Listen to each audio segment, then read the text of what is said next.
So, who here loves League of Legends? Okay, who loves the world of Runeterra and the characters in it? Well, look no further than Legends of Runeterra, the brand spanking new and officially released collectible card game made by the company whose name has been a lie for nearly 10 years. If you're like me, and that is to say Iron 4, then you might appreciate when I say, I love you, and you, and you, and most definitely you. Help me! But when it comes to the game, the competitive community, and the time buy-in necessary to even get anywhere in one match of League of Legends, I hate you! And yes, part of it is because I'm a literal garbage fire. League is still a time dump, even if a match is a short one, and to get good at the game, you need to be talented at competition, patient, or insane. A lot of the times it feels mostly like the third one. And I know I'm not the only one who feels this, because once Riot announced it was going to make a card game to rival things like Hearthstone or Magic the Gathering, our reactions may have started like this.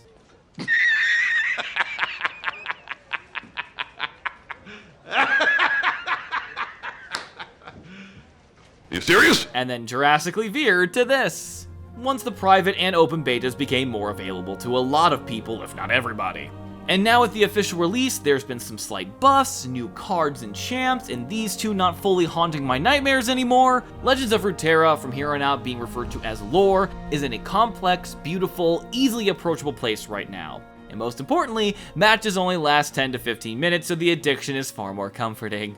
Now, I am a TCG and a CCG scrub of the lowest caliber, having only really tinkered with Hearthstone when it first came out. And after playing it for a while, I kinda came to the same realization of how I feel about it and World of Warcraft. Damn, that's an ugly baby! What I mean by this is that I've never liked the art style of World of Warcraft, or any of the game's similar spin-offs of it. So this all looks like a colorful, loud mess, and obviously my tastes of art really shouldn't be trusted here. I do love this guy though. Tazdingo! Yes! And of course, I didn't have nearly the amount of lore and connection to the characters since I couldn't play MMOs growing up. I didn't have the money or the ability to do so. Meanwhile, Magic, also kind of the same boat, wasn't my physical card game of choice. I didn't really get into the lore because I didn't really understand the card game. I was one of those kids who grew up with, you wasted your life.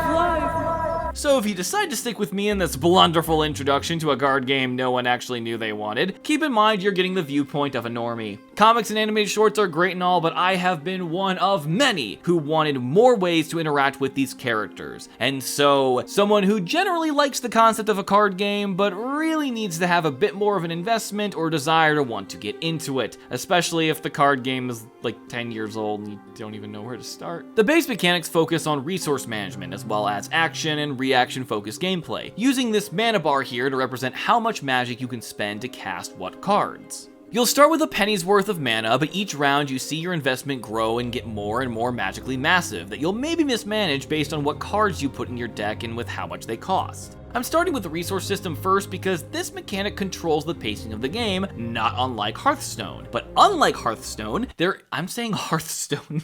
I'm really emphasizing the of Hearthstone. I find that weird. Is a spell bank. Any leftover mana gets sent to your spell bank for a max of 3, giving you 3 potential free mana on top of whatever your current pool is at whatever point of the game you are. This mana can't be used to summon allies, aka creatures, monsters, people, those kind of cards, but can be used to make an upfront payment for spell cards, giving you more mana to do other things, like summoning champions and allies. So the first leg of this game is understanding when it's best to get slapped on the ass and when it's time to throw a goddamn shark at someone.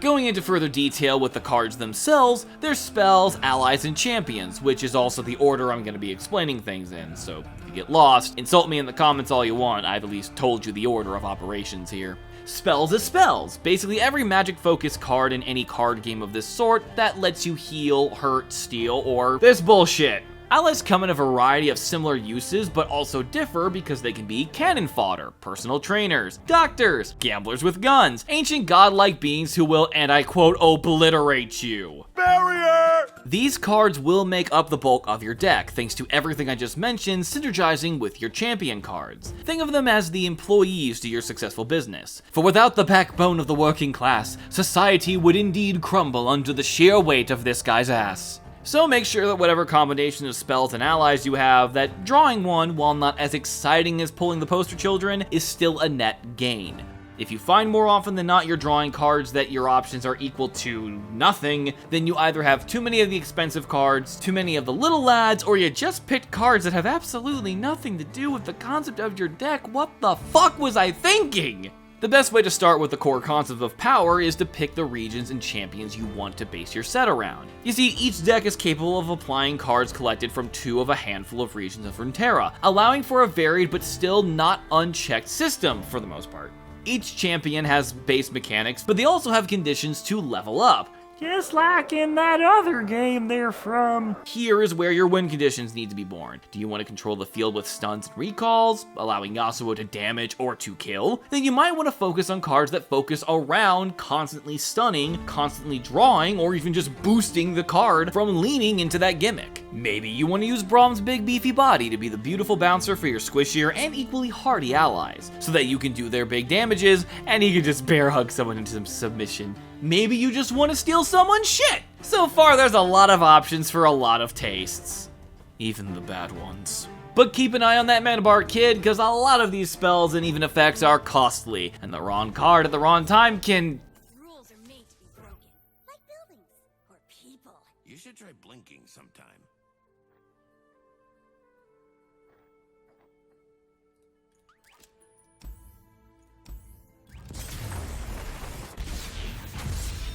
Okay, I'm a little mad.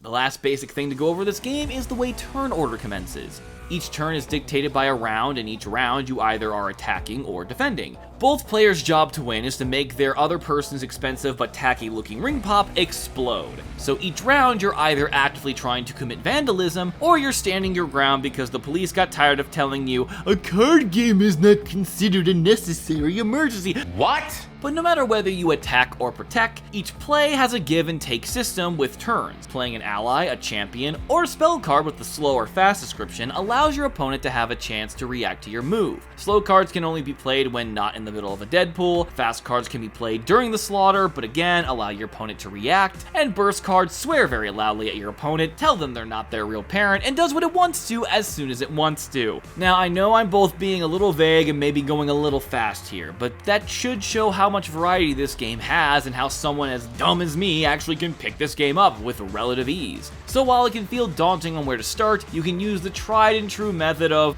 she looks cool. I want to play her. Now is a time for a word from the University of UBT. UBT, or Unga Bunga Theory, is a term lifted and adapted from the days of running any sort of difficult content in games like Final Fantasy XIV. When dealing with endgame content, players tend to learn the mechanics of a fight best when voluntarily stepping forward and continuously bashing their heads and bodies against the problem until either the mechanic issue resolves itself or the player learns a fight by muscle memory and repetition. The Unga Bunga theory can also be used in Legends of Runeterra, and in fact the game encourages players to keep trying new deck combinations by rewarding them with experience, daily quests, and even expeditions that allow for the farming of free new cards, or in-game currency to further unlock new stratagem. Expeditions themselves are a nice feature, allowing you to break the two-region convention and get a taste for cards you normally wouldn't initially want to play, until you get your greasy gamer person fingers all over it. Please take a shower. Our most positive test subject has managed to make it to Gold 2 casually, simply because he wanted to make a specific combo work and, I quote, didn't give a damn about meta. Further testing is needed as we here at the UBTU have no real idea how good this accolade truly is. But with that said, be prepared to lose. A lot. Not only are you going against people who, unlike me, didn't drop off the game halfway through the open beta, and thus have earned or brought their preferred combinations, and have enough experience in when not to be a bitch, but know you're going against new decks and cards that, as I've alluded to, might need a slight nerfing. but don't let either of those things deter you. Being a digital card game, the dev team behind Lore can and have buffed and nerfed certain cards to help enhance the balance of certain deck combinations. I used to be able to use Recall and block any oncoming attack when my opponent was feeling brave. Now I can't, and I feel like a fool every time I forget. But also, Yasuo went from getting me home by 7 to keeping me up all night long. The mind games and foresight, as well as good ol' RNGesus, will make you sweat, and you will both grasp victory just at the last second, and also get absolutely curb stomped. Now, you can also purchase your cards for actual money, but depending on the rarity of the card, that can get pretty expensive if you're not paying attention to your weekly unlock. Personally, your best bet is to drop money at most on the champion cards. Getting 3 of that one champion practically costs $10 on its own, which is not unsimilar to how they do things in League of Legends. Okay, that was actually pretty smart. And since you really need to be building your deck around these cards, they should be power focused. There's so many ways of earning other cards that besides the champions, you really shouldn't feel the need to spend much money on this game at all. God damn it, it's like a lizard pug and I want it. You can also play against AI if you are afraid of getting fed your own ass.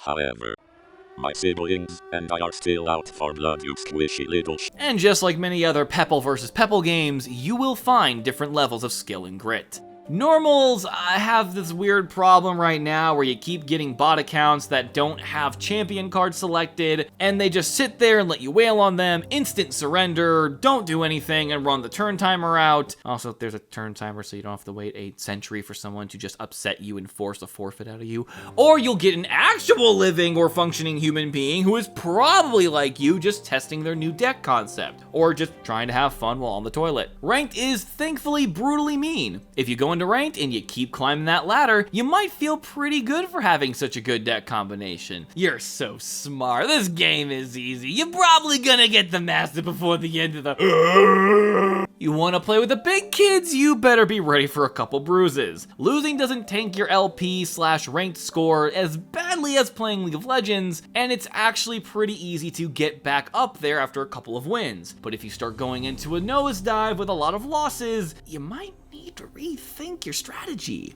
Eventually, you'll find a combination that can work, even if it's not perfect. And you may find that some themes you're aiming for are completely plausible, but you just don't have the right cards for them yet. So grind it out, try different combos, get messy, make mistakes. Rome wasn't built in a day, and you took 9 months for nature to even consider you viable for the human race. So feel free to walk away, play some comfort games, chill out with some Netflix, get some exercise, I wasn't kidding about that shower, and try again later when the boosts are up or your wall is a little less anorexic.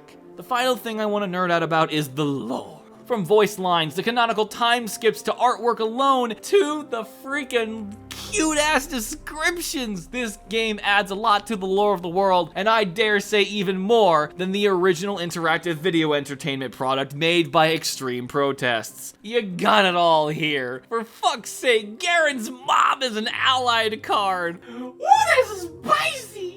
It's a delight to have a way better look at how grimy and yet charming Bilgewater is, how terrifying yet powerful the Shadow Isles can be, because now we aren't just fighting the champions, it's ideals! The race war starts now!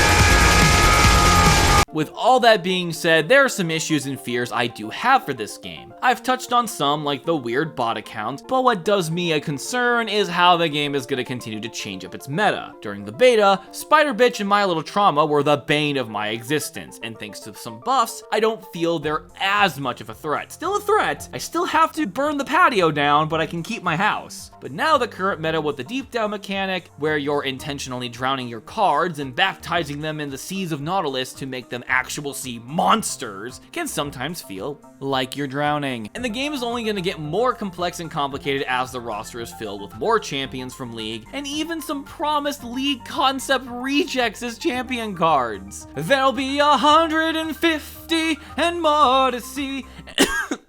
And what's gonna make or break this game for me in the long run, even if I stay in gold forever or get whittled down to coal 3, is the ability to use deck combinations that may synergize well, but can't compete with the new kids on the block. It's this very reason I dropped off of Yu-Gi-Oh! As a kid. Elemental heroes were my jam, and during the GX run, I could play them potentially against any old or new content. I wouldn't always win, but it was viable. But once the 5D's nuts came out, E-heroes literally couldn't get on the field fast enough to react. And my deck isn't the first or last that became unreliable thanks to the new gimmicks of new series. I've heard that some older sets got reworked to make bigger comebacks, but that sort of unpredictable meta works better for a game based on a reaction skill combat, not a strategy and RNG based game, especially one where you have so little control over what decks and cards you can afford when new things release. Meanwhile, with online CCG games, the availability of cards just are more accessible, more affordable in a digiverse. There's a lot of hopes riding on this game for me as a casual card game fan and a big time Runeterra fan. Of course, certain decks will have a leg up on others depending on what the focus of the win condition is. I'm hoping, even asking, for a card game where it isn't about building a broken deck with the most strongest cards, but building a cool gimmick around your favorite champions and tweaking it to make each card more valuable than the last. And I have these high hopes because the core game is already built around resource management, synergy, making sure you have the right cards at the right time, and being able to play the long game. But who knows, maybe this will be another long-lasting addition to Riot's massive success in both lore and mechanics, or maybe I'll drop this game and go back to raiding in 14. I don't fucking know. I can't see the future.